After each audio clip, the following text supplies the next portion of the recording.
Alright guys, this is another battle report. Daemons vs Lizards, 2,500 points, Girl Quest practice. This is against Gurn and his stupid skink army. Yeah, I always get frustrated playing Lizards because you'll see what they do.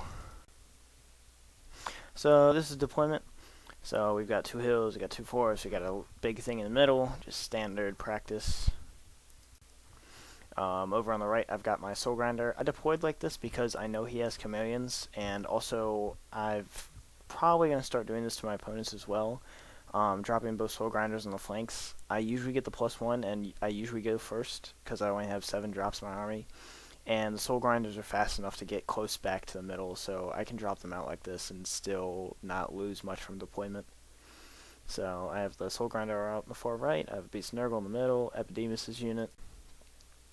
I have Kairos right there, and then I have my Greater Chaos Spawn, I have my other Plague Bearers with my BSB, and I have my other Soul Grinder out on the far left. So over in Lizards, he's got 5 Source Cav with 2 cold ones in there. The cold one Scarvets, they're kitted out pretty heavy. One of them has a 1-up rerollable, strength 6, and the other one has like a 4-up ward or something and a great weapon. I don't know. They're both really hard. I've never gotten into combat with one of them, so I don't know the second one. Ancient Stegodon, 10 Skink Skirmishers with a Skink Priest. One of them's Heavens, one of them's Beast. I don't remember which one this is. It doesn't really matter. The Goblins in the far back are Skink Cohorts with the Slan. Some more Skink Skirmishers. There's the Chameleon Skinks, more Skink Cohorts, a Bastiladon with the Arc, and a Salamander and some Pterodons. Another Ancient Steg, some more Skinks, and some more Skinks. Yeah. So, yeah. Alright, so Demons get +1, they go first, and I march up like this.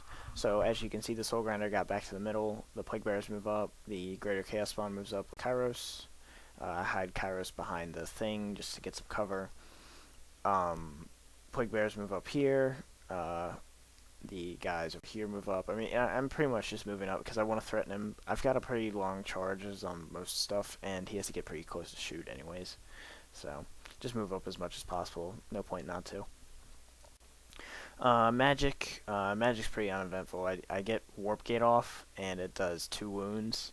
And he actually fails his toughness check for the Stegodon, rolls a 6, and I do an extra one, so I only do 3 here. But, I mean, I guess I should have killed it with a good Warp Gate, but whatever.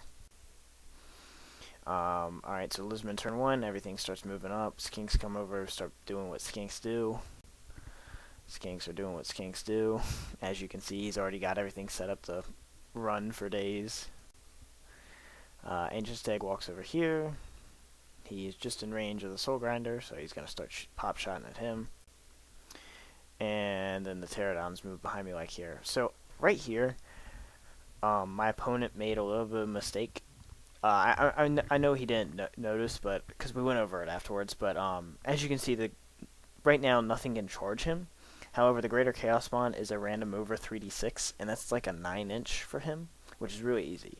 Although, even though I'm in the way right now, my opponent forgot that well, I'm sure he didn't forget. He just didn't cross his mind. But charges happen before random movement, and if I'm going to charge the Skinks, which I am, then the Plague Bearers are going to move up at least, I'm just hoping at least 2 inches. I should get not double ones, so if they move up to 2 inches, I'll have a free line to get to the Pterodons with the Greater Chaos Spawn.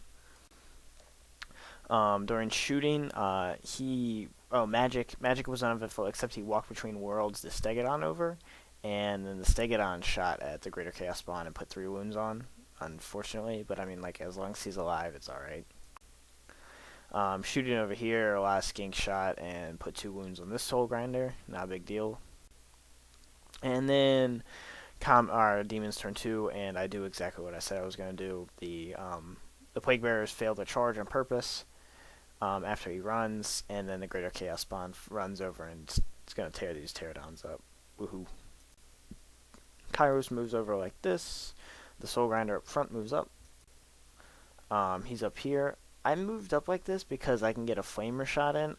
Now, I did the Flamer kind of poorly. I was thinking that getting to that Skink block in the back was a lot closer than it really was, and it really wasn't.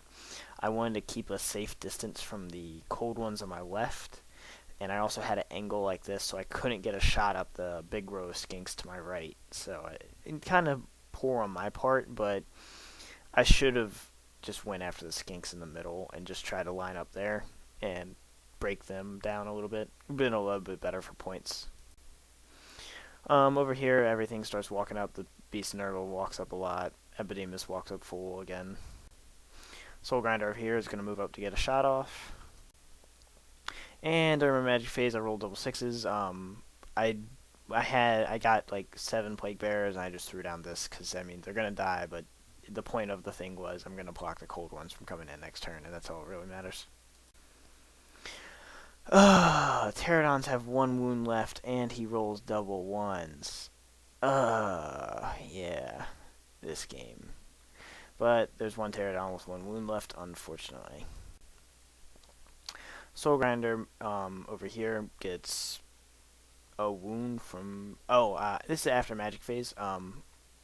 Back to that Greater Chaos Bond. I got a free growth this phase, so I healed the Greater Chaos Bond, and I healed a wound on the Soul Grinder, so that's why his wound is back. So he's just got 1 wound on him. Over here, this Soul Grinder misfires. Yay. And Lizardman turn 2. So I didn't really fear this as much as I should have. And I guess I just think like, oh, I have Word Saves on, toughness 7, these things aren't going to hurt me. But the Stegodons both come in. They have D6 impact hits each, and they have D3 wounds on those impact hits because of the sharpened horns, and I didn't take that as seriously as I should have. And it's pretty nasty for monsters getting charged by 2 Stegodons with this. It's pretty ridiculous. Over here, the Saurus charge in. I just turned the thing around because I know that I'm getting my attacks. I know that he's going to kill me. It doesn't really matter. Skinks over here move back just to stay safe from Kairos, because I mean, if Kairos goes in, he will thunderstomp them to death. And the rest of his army moves up like this, just everything rallying, everything coming back. Steldon moves up a little bit, nothing really major.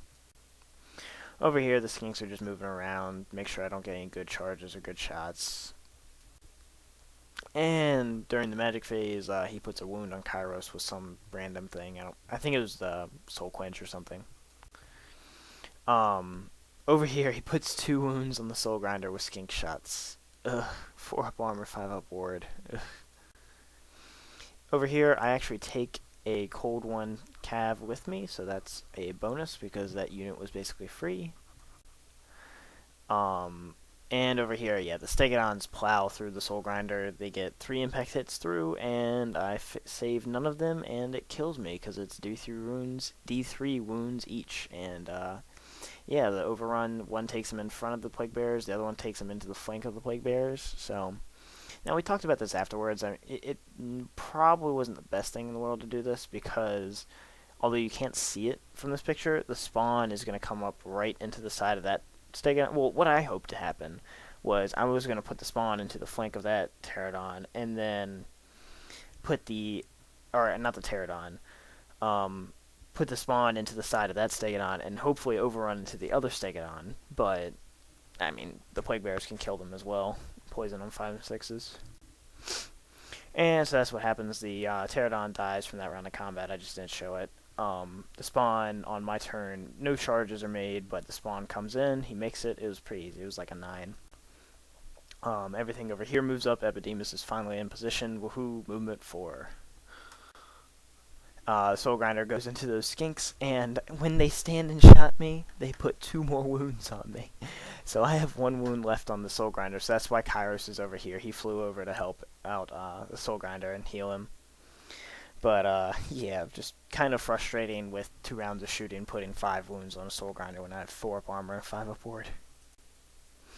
And after combat and shooting magic, nothing really happens. I heal the Soul Grinder with regrowth, which is really nice. I take him back to full. But, yeah, I killed the skinks. They run off the board. In combat, this was a little disappointing. I put, like, a wound on the Stegodon, and I win combat, I win combat by a slim amount, but he sticks because he's stubborn on a 10 because of Slan. Over here, finally stuff starts to happen. The Beast of Nurgle goes in. The Epidemus moves up a little bit. The lizards are reforming around just to stop Epidemus from coming right through the flank.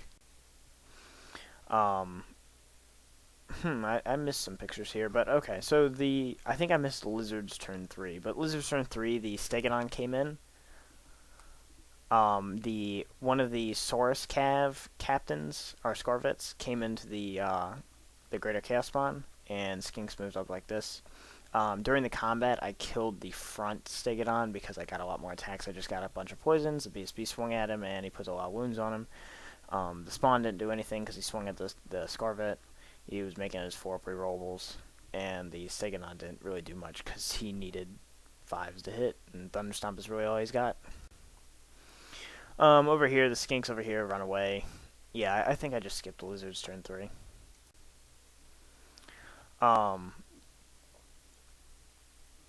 Yeah, this is the rest of Lizards turn 3, I believe. So everything's moving up like this. I don't know why he brought the Slan out of that Skink cohort unit. I think he was doing that for safety purposes. He thought for sure that he would hold me up with the Stegodon and the Scarvet, and also that he was afraid of Epidemus just blowing through those Skinks over there and the Bastiladon and getting really close and then charging the Slan. But this was also like a little mistake that my opponent made. He got pretty lucky later on. But as you can see, the Plague Bearers are in combat with the Stegodon. It's got 2 wounds on it, I think. But I'm pretty sure I can kill it. I'm strength 6 with the BSB, hitting on 3s, wounding on 4s. And then the unit has 7 more attacks, poison on 5-ups, and then he only gets a 5-up armor. So, and he's got 2 wounds left. Or 3 wounds left. But it doesn't take that much to do it. And I also have the Spawn to swing at him if I need to.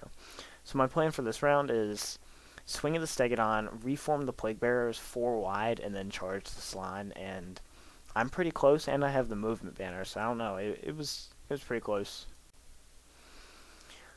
Over here, I'm not really sure what this was. I think it was more rallies from those Skinks in the back. Right here, the Salamanders are going to move back up just to start shooting at stuff. And more lizard movement here. I don't remember what this was. I'm a little bit out of order with these pictures. Yeah, I'm a little bit out of order with these pictures. So this is Lizard's turn 3. This is what actually happened. So, yeah. Just movement up. It doesn't really matter. However, Lizard's turn 4, this is what Lizard's turn 4 was because I remember it very well. The Skinks walk up over here. They're going to take some shots at Kairos because he flew over to help the Soul Grinder. Why not? And then after Magic, he cast another Soul Quench on Kairos. Or no, he cast a Shims. He got Lore of Light off he got a Shims from last turn because he chucked Walk Between Worlds or whatever to get Shims. And Shims at Strength 4 puts 3 wounds on Kairos. Yeah, I let Shims go. It does 2d6 Strength 4 hits. I have a 4 board. I'm Toughness 5. He rolls a 9, and he puts 5 wounds on, and I missed 3 of them. Ugh. And then the Skinks finished me off. I don't show it because I'm a little frustrated. I was a little mad at myself because I could have stopped that spell, but it is what it is. Soul Grinder moves over to start shooting at the Skinks and misfires. Yay, he's misfired all game. Over here, I kill the Stegodon because I just pour attacks onto him. This is back to where we were before. And I reform like this to chase the Slan off. And when I chase the Slan off, I roll like garbage. He rolled like garbage first. I think he rolled like a 4, but then I roll like a 5 or a 6, and I'm not enough to catch him. I think I need to beat him by 3, and I just didn't. I think I beat him by like 1 or 2. And the last turn, Soul Grinder moves over to take another shot, and I think he just misses this one. So Demons win. We had to call it right there. My opponent had to leave. But the Slan was running, the Beast of Nurgle was safe, the Soul Grinder on the far right was safe, Epidemus' unit hadn't literally done anything, it hadn't been touched. The Slan, because he's running, I think I've got another turn or 2. The Greater Chaos Spawn, I think, is going to win the combat with the Scarvet we talked about, but as it stands right now, it's only really a 12-8 for what it is. I mean, like, for what it is, lizards are a really hard army for me to play against. I think lizards, again, give you the most tactical game you could ever ask for, playing against the skink hordes. Because the skirmishers are so hard to work around, they make me want to bring, like, an MSU fast cav list just to run these skinks down. But if you ever really want to practice your movement phase, these games take 2 hours plus sometimes when me and my opponent, the guy that plays Lizardman at the store, really try to get good tactical games in, and they're really entertaining because they really do make you think about every angle. So I really enjoy these games, but yeah, like a 12-8ish win. It wasn't a big one because I made the mistake with Kairos. I lost like 900 points. He said he lost around like 1,100 or something, but I think I was up from that point. I was at full tally, so I don't think I'm losing much more, and I think I'm just cleaning up a couple small things, but not anything big. So yeah, a small win for Demons, so I'm pretty happy with it, but I don't know. I think my list should have done better. But I hope you guys enjoyed it, so hope to see you next time.